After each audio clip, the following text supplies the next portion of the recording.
Yanga wao wanasema hawachezi, Simba wao wanasema wanacheza. Kutokana na sakata ambalo pia liliweza kuendelea jana na kikao ambacho kiliweza kufanyika na klabu ya Yanga pamoja na uongozi wa TFF, lakini pia mara baada ya yale yote kuweza kutokea na Yanga ikatoa taarifa kwamba maneno yao ambayo wataweza kusikilizwa, endapo yatasikilizwa vizuri, wakatoa taarifa yao.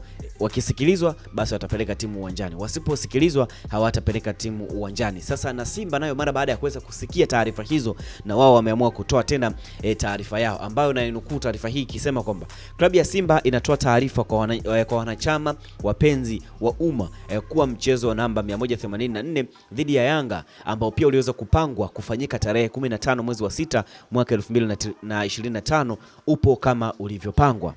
Tunawasihi msihadhaike na kelele za mitaani. Wale ambao walinunua tiketi za mechi ya tarehe 8 mwezi wa 3 mwaka 2025 wazitunze kwa ajili ya matumizi ya mchezo huo, na wale ambao hawajanunua tiketi wajiandae kununua mara baada ya tangazo la bodi ya ligi. Tuendelee, lakini pia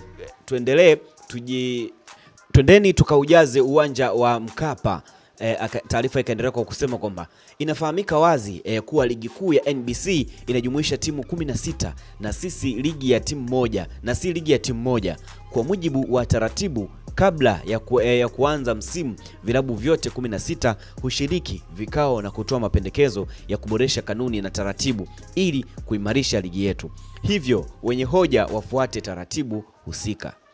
Tunaomba bodi ya ligi na TFF watoe hadharani ripoti ya uchunguzi juu ya wale wote waliohusika kuharibu mechi ya ligi jioni ya tarehe 7 ya mwezi wa 3 mwaka 2025 na wachukulie hatua stahiki na mamlaka husika.